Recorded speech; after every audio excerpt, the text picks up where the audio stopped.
couple coming up to talk to you this evening. They're very, very special in my life, they are. We spent some time in Portugal with them. We spent some time with them earlier when they came on into the business.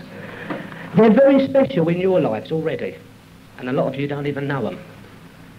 You know them from a voice on the tape, some of you know them quite a lot. But for those that don't know them, they're already special in your lives. Not particularly for what they say, but for what they do and who they are. They're a special couple, they really are. Would you welcome, from Maidstone, Pearl Direct Distributors, Pete and Mary Powderham.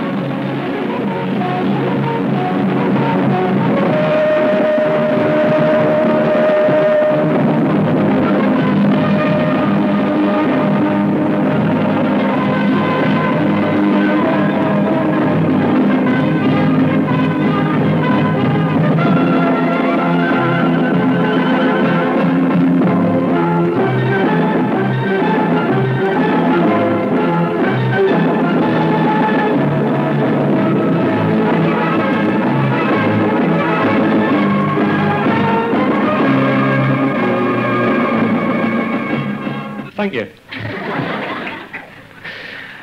You know I'm very shy, and I don't, you know, this kind of thing really, I mean, it's just too much for me. What, John, I mean, nobody's that good, are they? What a terrific MC, wasn't he, eh? Something special.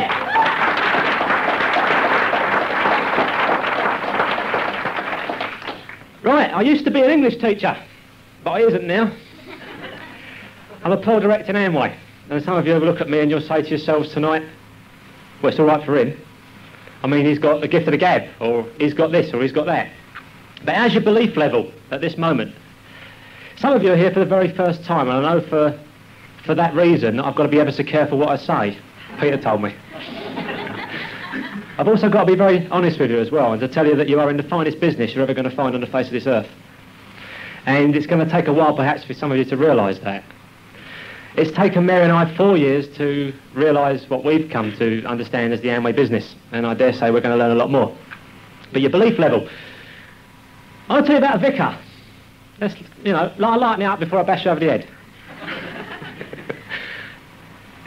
It was raining in this village, and there's a vicar, and he's outside his church, and it's raining, and it's raining, and it's raining for about 6 or 7 hours, and the water's up to there. And the people are starting to evacuate their houses because it just won't stop raining. And then the water's up to there, 2 hours later.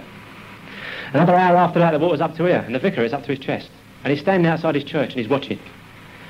And a boat comes past, and the guy on the boat says, jump on, Father, we'll save you, jump on. No, I have faith. I will be saved. My belief is sufficiently high. An hour later, the water's up to here. Another boat comes past. Jump on, Father, jump on, we'll save you. No. It's okay, I have faith, I will be saved. An hour later, the water's up to there. And an helicopter comes over. Jump, fuck, we'll throw you down a rope. Grab hold of the rope, we'll pull you up. No, it's all right, I've got faith, I'll be all right. 2 minutes later, he's gone under, and he drowns. And he gets to the pearly gates, and there's St. Peter. So Peter looks at him and says, a big boss wants to see you. So he says, yeah, I thought he would. So he goes up, and he says, you're here too early, you realise that, don't you? He said, well, he said, look, he said, I was there, he said, and 3 times I was, he said, where were you when I needed you? He said, I sent you 2 boats and a helicopter, what else do you want?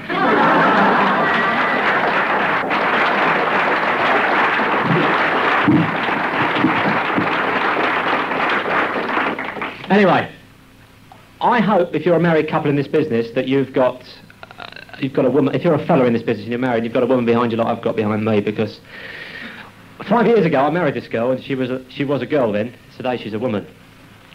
And when I say that, what I really mean is that she's not just a little girl who shakes and is frightened. She's a girl who can stand up and build this business without me. Because I know that if anything ever happens to me, that Mary can run this business on her own, and that's one of the beauties of the Amway business. So what I'm going to do is I'm going to shut up, and I'm going to go and stand over there and be quiet, because I'm going to pass you over to 99% of my business, Mary.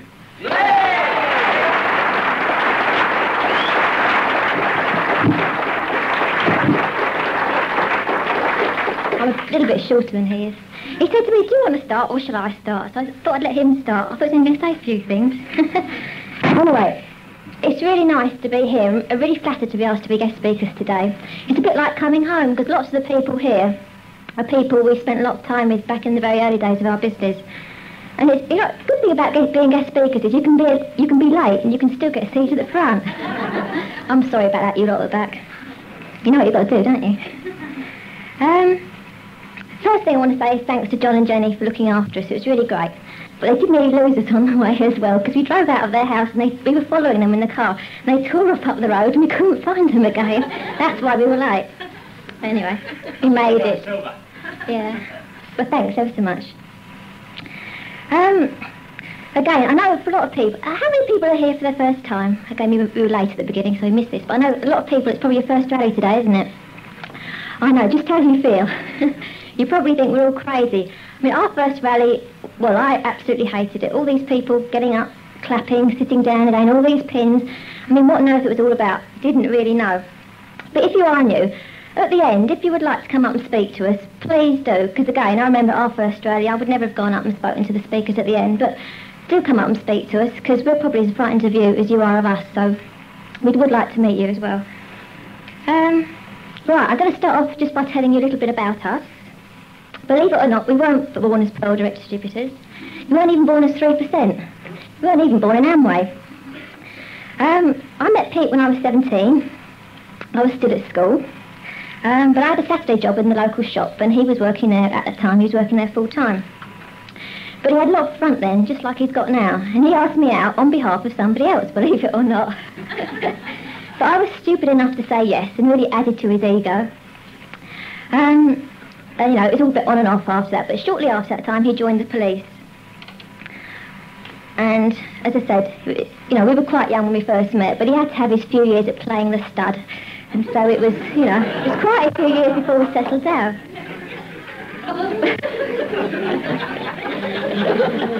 But he was a real smoothie in those days, he really was. He had a friend called Paul, and they used to go everywhere together, and they used to dress the same, do the same things, have the same mannerisms. It was terrible. He's going to get me later. But he used to go around, you know the old jeans people used to have, big white, with the big wide flares and the big belts, big leather belts. He used to have that. He used to have a packet of cigarettes stuck in one side and a pair of keys hanging from the other side. And the other thing he used to do, which really used to embarrass me, he used to have a comb stuck in his back pocket. We used to go into a pub or something, he used to get out his comb and comb his hair in the middle of the pub. Oh dear. But he's better now. Anyway, I knew him for about 5 years and then we got married. But our parents really didn't think we were the ideal match for each other, I don't think, because his mum thought I was too quiet for him, and my mum thought he was too noisy for me. Anyway, but they're both quite pleased now, because really all our brothers and sisters were the only success story, because one of my sisters is divorced and one of Pete's sisters is divorced as well, so they look to us now and pleased for us now, I think. Anyway, we lived in a police flat, and we had that was when we first got married, and we had 2 very second-hand cars. But we did have an eye for making money, because it wasn't long after we first got married that we bought a house, not to live in, but to do up and to sell. This was a house down in Margate, and the address of this house was number 11, Grotto Gardens, believe it or not. It was a lovely house, though. Anyway, but a year after we got married, we saw the Amway business. But our sponsor, Danny, he very nearly prejudged us, because he didn't know me, but he knew Pete very well, and he thought he was, you know, really in love with police force, so he very nearly didn't ask us. We were right on the bottom of his list. So it just goes to show, doesn't it? But we had, little did he know, but we had already, by that stage, begun to wonder what the future held for us and what we were going to do with our lives. Anyway, eventually we went to see the plan. We didn't go the first couple of times, I can't remember why not, but we were a no-show on a couple of occasions. And we got there, but he wouldn't show the plan in his house. He wanted to go out for a drink for some reason, so we went to 3 pubs. The first 2 pubs were 2 packed. And eventually we found room to sit down in a 3rd pub. And that was where we saw the plan. So don't duplicate. But that was where we saw the plan. And he got out his diary, you know the diaries we have, and showed the plan on 1 sheet of paper in that diary. Anyway, by the end of the evening, we got in straight away. We've always done things on impulse, and we took the kit home with us that night. No second thoughts. But people tend to think, oh, it's all right for Pete and Mary, they've got no commitments. no children, which we haven't as yet, but they haven't got any other commitments. But when we started to build the business, Pete was in the police force, as I said before, and he was doing shift work, and he was doing a lot of nights and a lot of late shifts as well. And I know many of you are in the same boat at the moment, but we built around that. Okay, it's true that we haven't got children, but I know that there are lots of people in this room who have got children, and they are still building the business very successfully. So if you have got children, please don't make that your reason not to build, because that should be your reason to build. And when we do have children, you know, we're going to be able to give them that much more, a lot more than ever we could have done. Only the other day, I was driving across Blackheath, and there was I don't know if you know Blackheath, but lots of little hillocks. And lots of kids go there, and they drive their bikes up and down these hillocks. And there was a father and a son there, and the son could only have been about 4 or 5, and he had one of these motorbikes, you know, these little motorised bikes. And I thought, yeah, that's how we're going to be when we have kids, because Pete's going to be able to take them out and buy them those sort of toys. We won't spoil them, but we'll be able to give them the things that we'd like to be able to give them. And of course, the other thing we are going to be able to give them is time. Now, if you remember when Jodie and Gina came down at leadership, at the family reunion, they spoke about their children and about the summer holidays they just spent with their children. Now, they hadn't got because when the kids were on holiday break, they didn't have to worry about finding somebody to look after them. They could spend as much time with them as they want to. And they used to go up to the lakes, and that is how I see our future. But you've got to find a reason to build, and if it isn't children, then you've got to find something else. Whether you just want freedom from a job, whether you just want enough time to be able to do whatever you want to do. A new house, new car, a yacht, I don't know, what everybody's dream is different, but you've got to be able to find a reason to build. It could only be that all you want from the business is a new pair of shoes every month. Well, I don't care, that's great. If that's all you want, you can get it from the Amway business, and you shouldn't be ashamed of that. But as many of you have found, when you're building a business, though, things won't always go as planned, and you'll get challenges. Do you know what I mean? But obstacles, things which will be put in your way. And what you've got to do then is you either stop and you give up and you say goodbye to your dreams, or you bash straight through those obstacles and you carry on. Well, it's too easy to stop, it's too easy to quit, but it's much more fun to bash through those obstacles and carry straight on, because that's what building this business is all about, and it does take guts. But I tell you, it can get so bad sometimes, and I know this probably applies to you, some of you in the room now, but you'll begin to wonder whether really all the effort is worth it.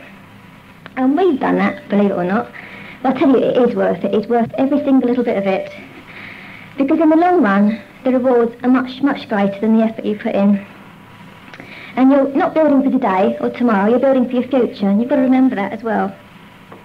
I mean, I don't want to brag, but I mean, just a few of the things that we've had from the business so far, and we see ourselves, it's just the very, very beginning at the moment, but Pete has had his freedom from work. We've travelled, we've had new cars, and we've just recently moved into a new house. But I think the most important thing that we've got at the moment is a fantastic future to look forward to. But that is the same as all of you as well. You've all got exactly the same chance of a fantastic future to look forward to, because you've all got the same kit that we had. Some people, again, you know, some people think that Amway is a get-rich-quick scheme. And after a few weeks, again, this probably applies to some of you here, and it did for us for a time as well. After a few weeks, nothing seems to have happened. You've had a few meetings, but nobody's come in. You tried to sell a few products, maybe, and you've sold a few, but nothing fantastic, or you don't think it's fantastic. But so after that, if people haven't had immediate success, they tend to give up. And as I said, probably some of you here tonight are beginning to think that way as well. You know, you haven't had the success that you think you should have had at this stage for the effort you've put in. Well, really, you haven't even tried yet. It's going to take a lot more than that. But the rewards are there. You just got to keep going. Because the business does require determination, and it does require effort, but it's worth it. Believe me, it's worth it. I mean, after all, if it was so easy, then everybody'd be doing it, wouldn't it? But again, if things aren't happening for you at the moment the way you think they should be, then the thing to do is go and get your sponsor, go and talk to your upline, and just maybe there might be something you're doing wrong that you could improve upon. And after all, they're there to help you. But again, remember that nobody can do it for you, because people can give you help, but they can't actually do it for you, because ultimately it's down to you. But if you make a success of it, then it's your future, nobody else's. But if you don't make a go of it, then it's your loss and nobody else's. But it takes a special kind of person to build this business. People like you in this room tonight. People who are prepared to make the effort. because you're all prepared to do that, aren't you? You could have spent tonight sitting at home in front of the box, but you didn't. You've made that effort, you've come out, you're here tonight. People who are prepared to make sacrifices. You may have to give something up, a bit of time, well, you will have to give time up. You may have to give a hobby up. You might like playing football, and you may well have to sacrifice a few nights a week from your football training or whatever to build the Amway business, or whatever it is. You've got to be prepared to travel. Because not everything, or not all the functions in the Amway business are going to be on your doorstep. They're going to be all over the place, like Dream Nights in Coventry, but you're going to have to be prepared to make that commitment to travel. The only thing on your doorstep is going to be the cheques. Now remember that.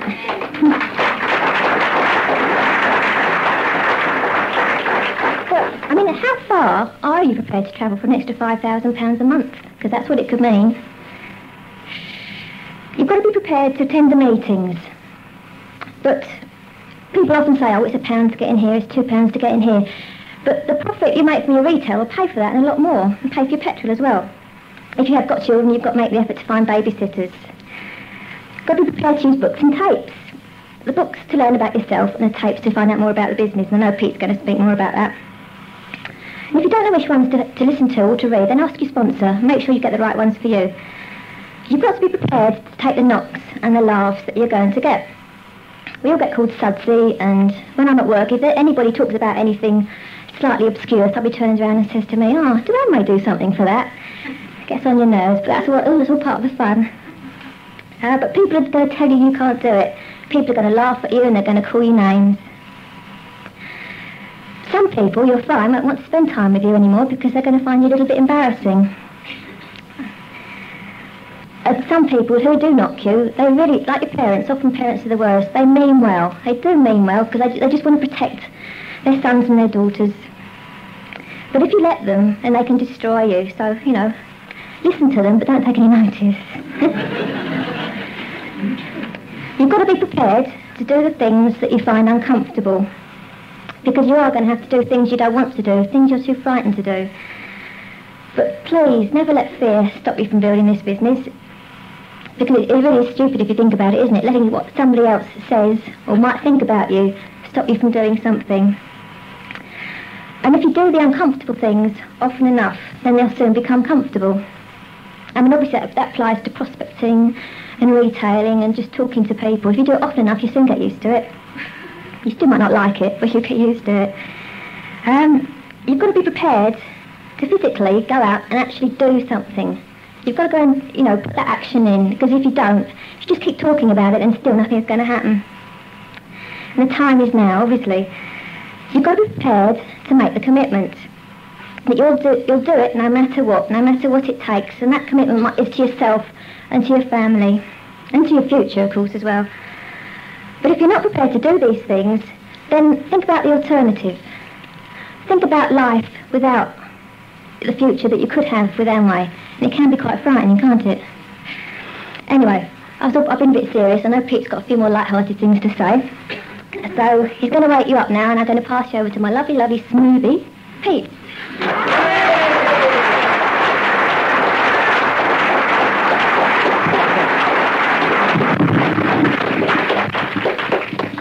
Isn't she lovely?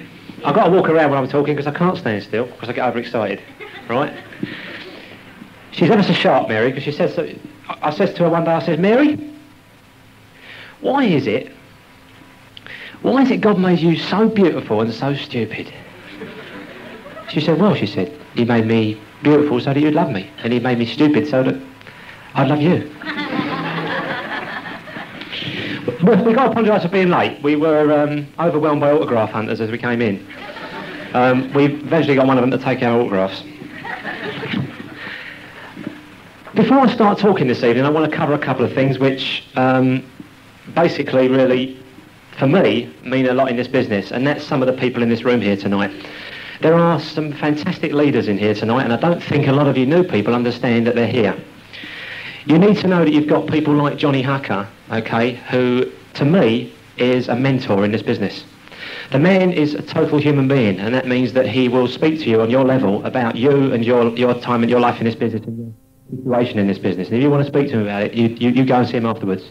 You've also got people like Ken and Pauline Smith, And if you're lucky enough to be in their business, as we are, you'll know that they're the kind of leaders who will hold your hand if they have to until you've made it in this business, as they did for us 4 years ago. Okay? There are lots of other directs in the room. And a very special couple to us, of course, are Pete and Vera Hedges. Now, quite honestly, I've been in this business now for the 4 years that I mentioned, and I have been on 3 travel seminars, I've been to several DD seminars, leadership seminars, and all other kind of Amway functions, and I have never yet met another leadership couple in this business that are of the situation and of the accolade that Pete and Vera Hedges are, and you've got them in this room here. You're emeralds.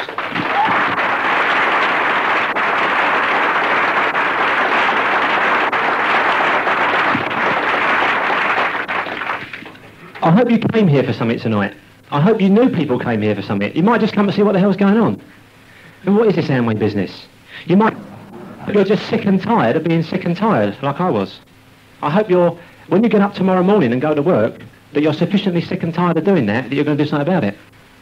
I hope you're sick and tired of being told what to do by another man, being told how much you can earn, being told where you can go on holiday, being told who you can see, who you can speak to, as I used to be. I don't know, I just hope you've got a reason to be in this business. How many of you ladies watch Dallas? You won't put your hands up in here, will you? If you watch enough soap operas, eventually the husband comes home from work and you want to know where he's been and who he's been doing it with. Because eventually you just get totally brainwashed. Because you believe that the whole world is like that, and it isn't. Real people are what this world's about, people like you. I hope you use books and tapes. Oh no, Peter's not going to go on about books and tapes again. I thought we might get away with it tonight. The new people here tonight, I can understand if you think, well, what's he talking about, books and tapes? There's 3 tapes or 2 tapes and a book I want to recommend to you tonight, okay? If you do nothing else, these are the tapes you need. Build the Confidence by Rick Setzer, okay? Now that's a tape that did a lot for me in this business, and I know it did a lot for Mary. A hell of a lot. 8-Step Pattern by Brian Hayes, a double tape set. And a very, very important tape set, something that you need to get really deep into to understand. And the book I want you to get hold of is The First 11 by Stephen Littlejohns. And that book will build your belief in this business far beyond what it already is, because he's a journalist who talks about Amway in Great Britain, Amway in this country. And you might say to yourself, well, why? Why should I use books and tapes? Do you want me to tell you? Because I said so. And I'm stroppy. If you want to be a direct distributor, then you'll use books and tapes.